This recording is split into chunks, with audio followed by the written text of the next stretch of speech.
श्री शिवाय नमस्तुभ्यम। हम सबको पता है कि आज है 3 मार्च यानी कि काला अष्टमी का बहुत ही प्यारा सा दिन। और इस बार की जो काला अष्टमी है वो रविवार को पड़ रही है। और आज रात में अगर आपने एक शिव दीपक अपने घर पे लगा दिया तो आपके जीवन से जितने भी दुख होंगे ना वो सारे दुख खत्म हो जाएंगे। बहुत ही स्पेशल, बहुत ही प्यारा सा उपाय है ये शिव दीपक वाला। तो आप सभी लोगों को ज़रूर से ज़रूर करना, ठीक है।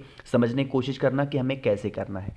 यहाँ पे स्क्रीन पे आपके सामने दीपक दिख रहा होगा, ठीक है। तो हमें इसी तरीके से एक मिट्टी का दिया लेना है। इस उपाय के लिए हमें आटे का दीपक नहीं लेना, मिट्टी का दिया लेंगे। इस मिट्टी के दीपक में आपको घी डालना होगा और वो घी होना चाहिए गौ माता का, ठीक है। डाल दिया। इसमें आपको लगाना होगा लंबी बत्ती। कितनी लगाओगे? लंबी बत्ती लगाएंगे। और इस दीपक को अपने घर के, आपको जब आप घर के अंदर एंट्री लेते हैं तो आपका लेफ्ट साइड, बहुत सारे उपाय में राइट में लगाया जाता है, लेकिन इस काला अष्टमी के उपाय पे आपको जाना होगा शाम के टाइम पे, प्रदोष काल में अपने घर के मेन गेट पर आपको उस दीपक को लगाना है। पहला काम तो यहाँ पे करना है। दीपक को लगाने के बाद में आप अपने घर के अंदर चले जाओ। जब आप थोड़ी देर के बाद आओगे तो यह दीपक बुझ जाएगा, यानी कि ठंडा हो जाएगा। इस दीपक को उठा करके फिर अपने पास रख लेना, ठीक है। अगले दिन सोमवार की अष्टमी पड़ रही है कि नहीं पड़ रही है? तो अगले दिन उसी दीपक में शाम के टाइम पे प्रदोष काल में महादेव के शिवलिंग के पास जाएंगे और आपको उस दीपक को महादेव के शिवलिंग के पास में घी का दिया, गोल बत्ती का लगाना होगा। यहां पे जब लगाओगे तो चंपेश्वर महादेव के नाम से लगाएंगे। कौन से भगवान? चंपेश्वर महादेव के नाम से। उसी दीपक में घी का दिया, गोल बत्ती का। घर पे लगाओगे लंबी बत्ती का, लेकिन जब उसी दीपक को हमें उठा करके महादेव के शिवलिंग के पास लगाएंगे तो घी का दिया, गोल बत्ती का चंपेश्वर महादेव के नाम से लगा देना। बहुत स्पेशल, बहुत ही प्यारा सा उपाय है जिससे आपके घर से जो कष्ट होंगे वो कष्ट की समस्याएं हमेशा के लिए खत्म जरूर होंगी, ठीक है। समझे आप? चलो आगे बढ़ते हैं। अब इस वीडियो में हम लोग अपने दूसरे उपाय की तरफ। और ये दूसरे उपाय का सबसे अच्छा फायदा पता है क्या है? कि यह उपाय आप अपने परिवार के किसी भी सदस्य के लिए कर सकते हैं। चाहे आपका बच्चा हो, आपकी वाइफ हो, आपके हस्बैंड हो, माँ बाप हो, सास ससुर हो, किसी के लिए भी आप इस उपाय को कर सकते हो, किसी भी परिवार के लिए कर सकते हो, ठीक है। समझेंगे। यहाँ पे आपके सामने दिख रहा होगा लाल चंदन। इस लाल चंदन को छोटी सी कटोरी में लो और इसका बहुत ही गाढ़ा सा पेस्ट बनाओ, ठीक है। पेस्ट को बनाने के बाद में उसी लाल चंदन का पेस्ट लेकर के पहुंच जाएंगे वट वृक्ष के नीचे, यानी कि बरगद पेड़ के नीचे, ठीक है।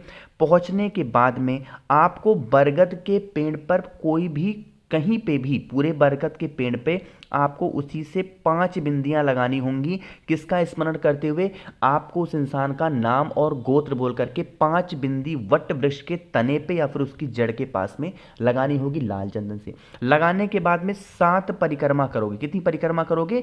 7 परिक्रमा करेंगे वट के पेड़ की। इतना करने के बाद में एक घी का दिया, गोल बत्ती का, वटकेश्वर महादेव के नाम से वट वृक्ष के नीचे लगा देना। जिस परिवार का, जिस इंसान का नाम और गोत्र बोल करके आपने इस उपाय को स्टार्ट किया या फिर आप इस उपाय को कर रहे हैं, वो आपके परिवार में हमेशा खुशियां बनी रहेंगी। कोई भी तकलीफें, कोई भी दिक्कत आपकी फैमिली में, आपकी परिवार में कभी भी नहीं हो सकती, ठीक है। 2 उपाय की बात हमने कर ली है। आगे बढ़ते हैं। बस वीडियो में हम लोग अपने तीसरे उपाय की तरफ। और ये तीसरा उपाय हमें शमी के पत्ते से करना है। क्या इसके फायदे होंगे, क्या क्या करना होगा, सब कुछ बताऊंगा। लेकिन एक छोटा सा काम कर दो, वो है वीडियो को जल्दी से करेंगे लाइक। जितने भी भाई बहन मेरी आवाज़ पहली बार सुन रहे हैं, चैनल को ज़रूर सब्सक्राइब करेंगे, ठीक है। चलो अब ये तीसरे उपाय को बताने से पहले 10 सेकंड में एक छोटी सी बात आपको मैं बताना चाहता हूँ। कल मेरे पास एक मैसेज आया। वहाँ पे एक मैसेज था इंस्टाग्राम पे कि भैया हमारे जो हस्बैंड है ना वो बहुत ज़्यादा एक दूसरे से तुलना करते हैं कि उनकी वाइफ ऐसी हैं, उनके बच्चे ऐसे रहते हैं। मैं आपसे कल भी बता चुका हूँ, आज फिर से बता रहा हूँ। चाहे हस्बैंड हो, वाइफ हो, बच्चे हो, माँ हो, बाप हो, कोई भी हो, आपको कभी भी किसी भी रिलेशन में किसी को लेकर के कोई कंपैरिजन नहीं करनी है। एक चीज़ का ध्यान रखेंगे। और दूसरों को दे करके तो कंपेयर बिल्कुल नहीं करेंगे, क्योंकि जो दूसरों के पास है वो आपके पास नहीं होगा और जो आपके पास है वो दूसरों के पास नहीं होगा।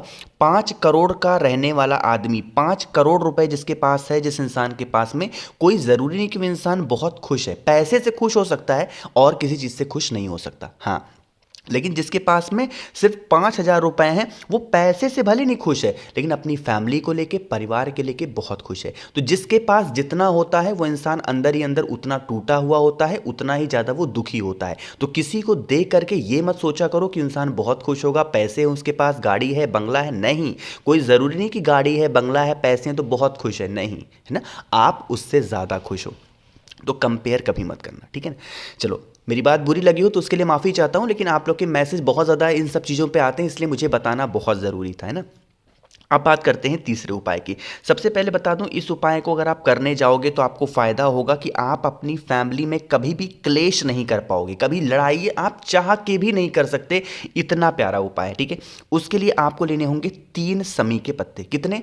3 समी के पत्ते लेंगे। इन समी के पत्तों को आपको लेना होगा, फिर पीला चंदन, गाढ़ा सा पेस्ट बनाओगे, बहुत गाढ़ा सा पेस्ट बनाने के बाद में उन 3 के 3 समी के पत्तों को इसी पीले चंदन के अंदर डुबा देंगे, डाल देंगे, और उसके बाद में इसको उठाएंगे और पहुंच जाएंगे महादेव के शिवलिंग के पास में। सुबह जाना चाहो सुबह जाओ, शाम को जाना चाहो शाम को जाओ।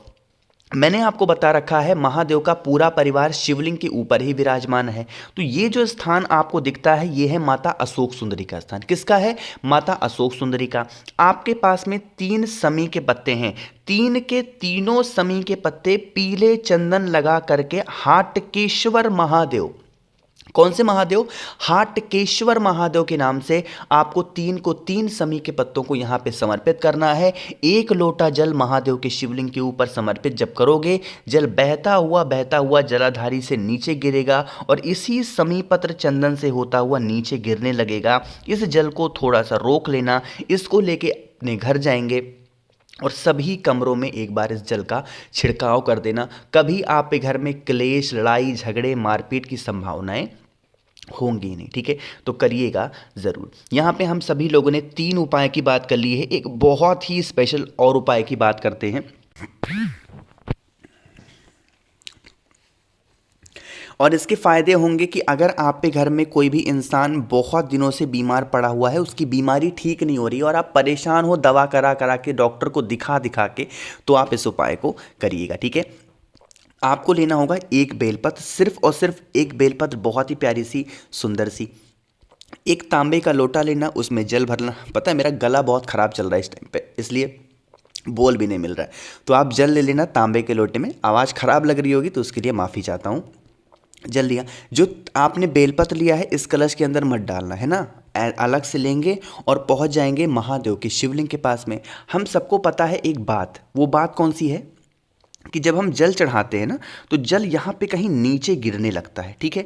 क्या आपको पता है कि जो नीचे जिस जगह पे गिरता है वो किसका स्थान है?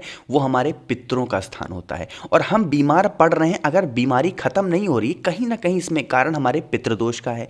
तो आपको क्या करना होगा? सबसे पहला काम, आपके पास में जो 1 बेलपत्र है, वो आपको जिस जगह पे जल नीचे गिरता है वहाँ पे नीचे रख दोगे, ठीक है। और 1 लोटा जल महादेव के शिवलिंग के ऊपर चंपेश्वर महादेव, फिर से बोल रहा हूँ, चंपेश्वर महादेव के नाम से समर्पित करेंगे। ये जल बहता हुआ इसी बेलपत्र के ऊपर गिरेगा और उसके बाद में आप इस बेलपत्र को उठाएंगे। जो इंसान बीमार होगा उस इंसान को लेके जाएंगे और मणिभद्र के नाम से आपको खिलाना होगा। फिर से बोल रहा हूं, जब जल चढ़ाओगे तो चंपेश्वर महादेव, लेकिन जब उसी बेलपत्र को उठा करके उस बीमार इंसान को खिलाओगे तो यहाँ पे मणिभद्र के नाम से खिला देना। उसकी जो भी बीमारियां होंगी, जिस भी कारण से होगी, वो धीरे धीरे करके ठीक ज़रूर होगी। कोशिश की अच्छा समझाने की। वीडियो पसंद आई हो तो लाइक करिएगा। कुछ पूछना है, नहीं समझ में आया, नीचे कमेंट सेक्शन में पूछें। मुझसे फ़ोन पे बातें करनी है, मैसेज बातें करनी है, तो आप हमें इंस्टाग्राम या फिर फेसबुक पे फॉलो कर सकते हैं, जिसके लिए सर्च करना होगा द नेचुरल प्लैनेट 108। वहाँ पे हम लोग बहुत सारी बातें करेंगे। और जिसने अभी तक चैनल को सब्सक्राइब नहीं किया तो जल्दी से करिएगा। श्री शिवाय, नमस्तुभ्यम।